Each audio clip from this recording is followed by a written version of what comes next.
Le Sénégal en vue de votre ambition, l'élection présidentielle de 2029? Non, je ne l'apprécierai pas sous cet angle. Je pense que d'abord cette affaire appartient désormais à l'histoire politique du Sénégal. Un homme politique, c'est une trajectoire et cette séparation sur le plan institutionnel n'est pas l'aspect le plus marquant de ma carrière politique en réalité.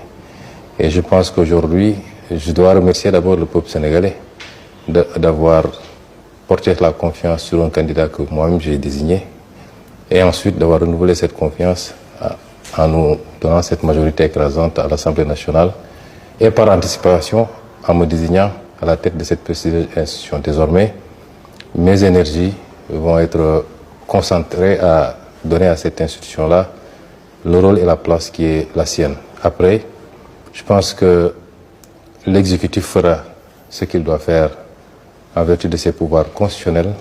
Le législatif le fera de manière complémentaire parce que nous avons tous cette obligation de travailler à la réussite de ce mandat qui est notre mandat en réalité. Donc je ne vais pas m'en dédouaner. J'ai été Premier ministre pendant 2 ans. Mon bilan parle pour moi-même et je souhaite pour le reste de ce mandat qu'il y ait tout le succès pour le bonheur du peuple sénégalais. Vous avez dit à plusieurs candidatures. Je vois beaucoup d'initiatives qui parlent de candidature d'Ousmane Sonko en 2029. Je souhaiterais attendre le moment parce que j'ai un parti politique qui investira le candidat qu'il souhaitera investir. Nous n'en sommes pas encore là. On connaît le résultat quand même. Attendons de voir.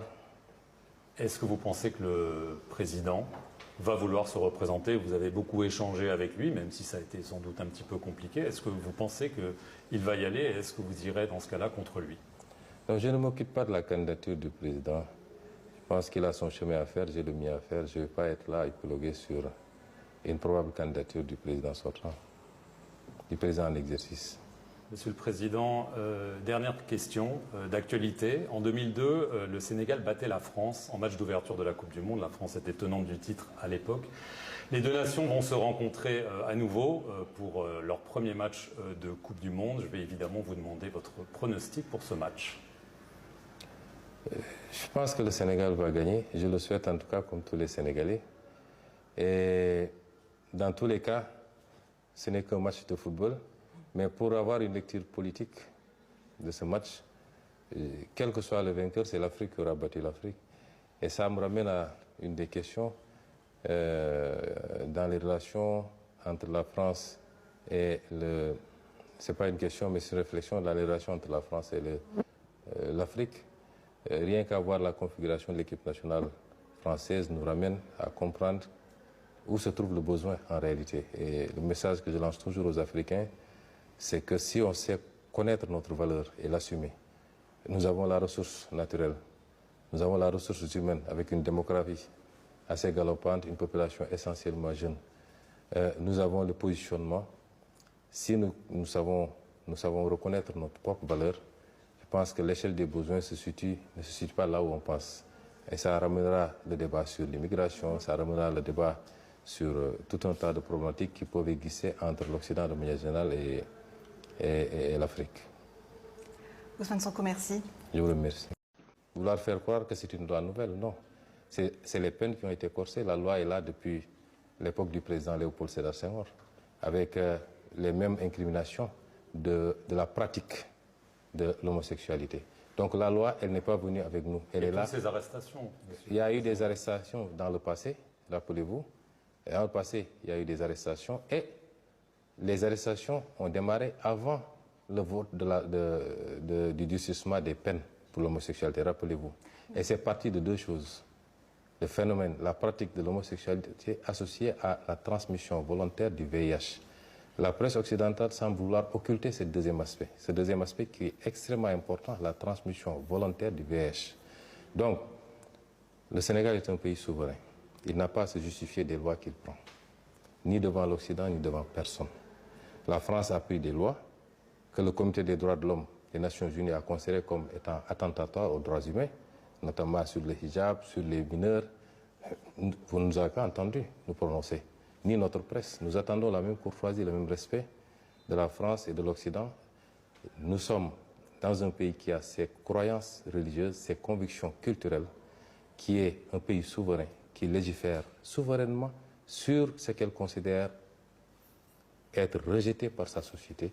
Et je pense que ça ne doit pas faire l'objet de débat. Vous n'allez pas... La configuration de l'équipe nationale française nous ramène à comprendre où se trouve le besoin en réalité. Et le message que je lance toujours aux Africains, c'est que si on sait connaître notre valeur et l'assumer, nous avons la ressource naturelle, nous avons la ressource humaine avec une démographie assez galopante, une population essentiellement jeune. Nous avons le positionnement. Si nous savons reconnaître notre propre valeur, je pense que l'échelle des besoins ne se situe pas là où on pense. Et ça ramènera le débat sur l'immigration, ça ramènera le débat sur tout un tas de problématiques qui peuvent exister entre l'Occident de manière générale et l'Afrique. Ousmane Sonko, merci. Je vous remercie.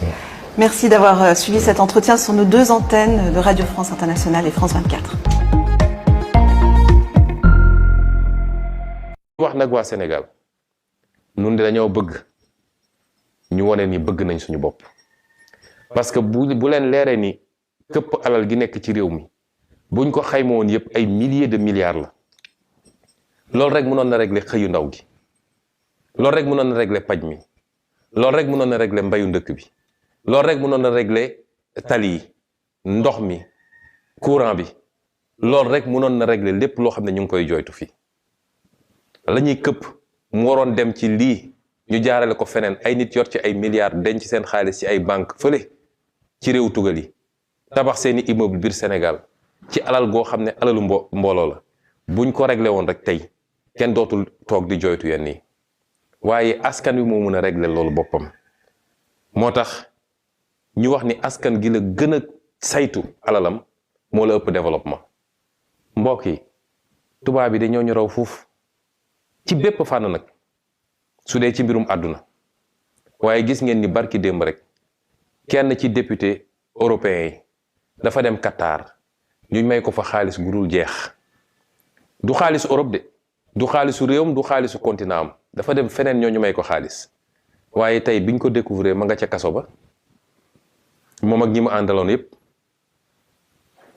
ku la gën a farlu ci saytu alalu réewam ku la gën a farlu ci bañ lenn ci sénégalais yi rek nga xam ne matuñu sax 0,001% kii moo alal réew mi kooku moo la gën a développé parce que alal googu buñ ko saytoo ni ñu ko war a saytoo moo way dem fi mu war a dem c'est-à-dire ci askan bi moo tax dafa jot nag bii waruñu koo bàyyi mu romb bii suñ ko seetaanee nañu xam ni lu ko neex na def ci réew mi bu fi kenn jooytootu loolu moo da ngay gis Ousmane bu gën a dal bu gën a réfléchi waaye bu gën a am caay-caay politique avant yii Ousmane bu daan wax avant 2024 le leader nga daan gis jeunesse nga daan gis deret bu tàng nga daan gis ci moom mais léegi Ousmane bu yox maturité politique ngay gis moo tax pour nit def ko jamono ji ci politique non du yomb caay-caay politique am xam nga keroog discours gi mu tenir yow mobilisation bu toll nii dikkal doomi aadama nga xam ne yàlla da ko bind ci matadi nit yàlla da ko bind ci matadi ñi toog si biir ba toog ci biti waaw nit ñi toog ci biir ba toog si biti hay comprendre ak ñi bëggoon ñëw te mënuñu ñëw nekk à l'étranger effectivement ak ñi toogoon seen kër yi toute la journée di seetaan plateforme yi ak télé yi yàlla bind la ngay doomi aadama ni doomi aadama matadee nga tenir un discours à la hauteur fàtte woo sas lu muy réy gisu ci boppam dafa leen ne man seen serviteur la loolu dafa am marque de grandeur bu mu ci def les grands hommes buñ leen bàkkee joxoñ leen dañuy naan du man ñi leen joxoñ la foofu la Ousmane uteeg gars yi da ngay gis ñu toog man